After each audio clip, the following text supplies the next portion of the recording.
dalam negeri untuk mengundang termasuk Bu Mega nih?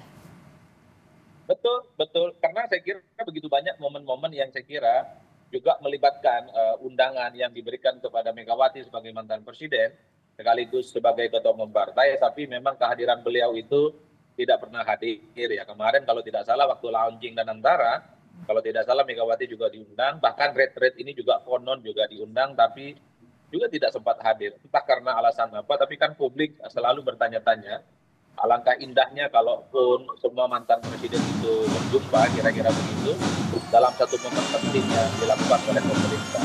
Ini tentu untuk memberikan kekompakan, bahwa yang kompak itu bukan hanya Prabowo dengan Jokowi dan SBY, tapi Prabowo Subianto itu bisa kompak dengan Jokowi, dengan SBY dan juga dengan Megawati. Oke. Ini yang menurut saya momen yang paling banyak ditunggu di kemudian hari, bahwa kebersamaan tiga mantan presiden dengan Prabowo sebagai presiden adalah momen yang paling banyak ditunggu.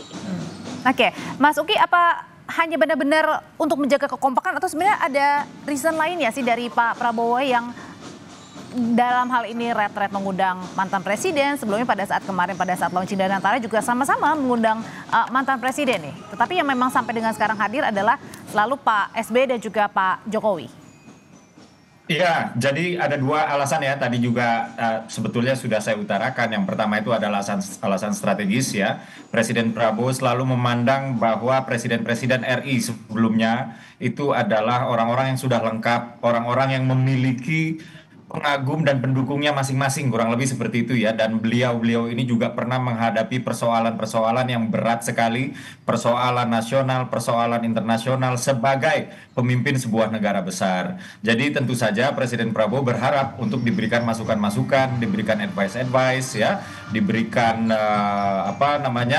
nasihat-nasihat yang baik ya di dalam hal terkait dengan pengambilan kebijakan. Itu yang paling pertama. Lalu yang kedua adalah terkait dengan alasan politis. Dalam hal ini Presiden Prabowo itu sekali lagi selalu ya mengatakan, bahkan jauh sebelum beliau menjadi Presiden RI, bahkan sebelum masa-masa kampanye pemilu 2024 ya, saya pertama kali bertemu dengan Presiden Prabowo, beliau mengatakan bahwa beberapa belas tahun ke depan adalah tahun-tahun kunci untuk Indonesia menjadi negara maju, dan kunci kita untuk menjadi negara maju di tahun 2045 Indonesia Emas itu adalah persatuan nasional. Lalu di pertemuan kedua beliau juga mengatakan bahwa beliau pernah membaca sebuah buku, dan di buku tersebut terdapat sebuah peradaban yang SDM-nya unggul, SDA-nya melimpah, tapi kemudian peradaban tersebut pada akhirnya terhapus dari peradaban dunia dikarenakan para elitnya sibuk berkonflik aja nih gitu. Dan pertemuan ketiga Presiden Prabowo saat itu belum menjadi presiden juga pernah mengatakan bahwa kita ini ya, sewaktu itu masih di era-eranya kampanye ya, di masa-masa kampanye, beliau mengatakan jangan menyerang, jangan membuli, jangan apalagi memfitnah ya, dikarenakan sekarang ini kita bisa saja berkontestasi politik, namun kemudian setelah kontestasi ini semuanya selesai, kita dengan mereka itu akan sama-sama menjadi mitra nasional di dalam pembangunan bangsa ini. Jadi itulah dia ya, kenapa setelah pemilu selesai, Bapak Prabowo itu sibuk sekali ya.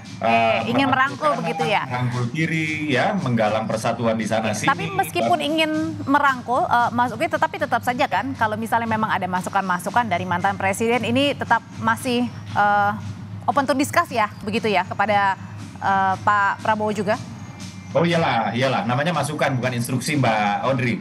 Jadi yang namanya masukan itu diperlukan oleh Presiden Prabowo untuk mendapatkan opini-opini ya, terutama opini-opini dari orang yang pernah berada di posisi Presiden Prabowo hari ini gitu. Jadi inilah dia ya, bahwa dia masukan, dia belum tentu akan diambil tidak dicerna sama sekali atau taken as it is gitu. Tentu saja disesuaikan dengan kondisi-kondisi kekinian ya.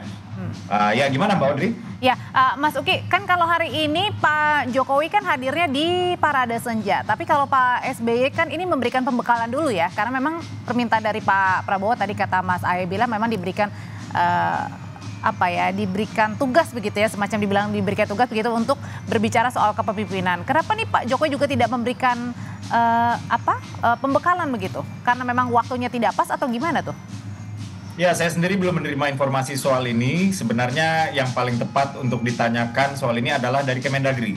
Demikian, Mbak. Tapi Pak Jokowi di kehadiran sebelumnya juga pernah mengatakan bahwa beliau hadir karena diperintah oleh Pak Prabowo gitu. Jadi kalau presiden yang memerintahkan, saya pasti akan lakukan. Kurang lebih seperti itu. Jadi mungkin ini alasannya teknis yang saya sendiri juga belum dengar ya. Tapi kami meyakini bahwa kalau memang Pak Jokowi diminta untuk mengisi, pasti beliau akan mau untuk mengisi sesi pengayaan materi. Demikian, Pak. Oke, baik, balik lagi ke Mas Adi kalau gitu. Mas Adi, ini kan besok sudah selesai ya seluruh rangkaian kegiatan 8 hari mengikuti retret kepala daerah di Akmil Magelang.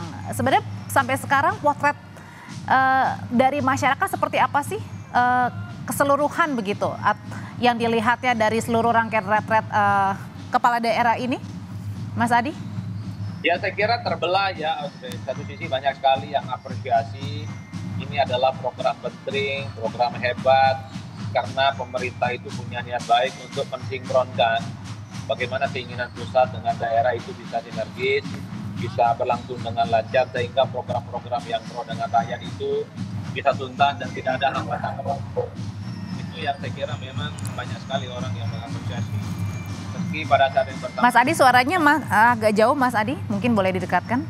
Ya, saya kira memang apresiasi begitu banyak muncul juga di kalangan masyarakat bahwa ini adalah program yang cukup baik, program bagaimana pemerintah itu mencoba untuk melakukan sinergi antara kepentingan pusat dan daerah, sehingga program-program kerakyatan yang kemudian yang selama ini menyangkut kepentingan hajat hidup orang banyak itu bisa tuntas, kemiskinan, terkait dengan pengangguran itu di masa yang akan datang bisa selesai. Tapi kan kita tidak bisa menutup mata, muncul juga protes-protes, kritik-kritik.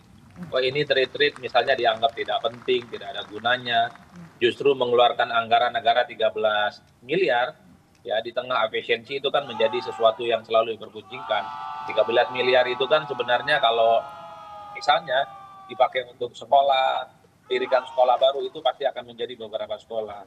Apalagi pada saat yang bersamaan saya kira begitu banyak kan masyarakat yang dinilai masih membutuhkan bagaimana kehadiran negara dalam konteks itu.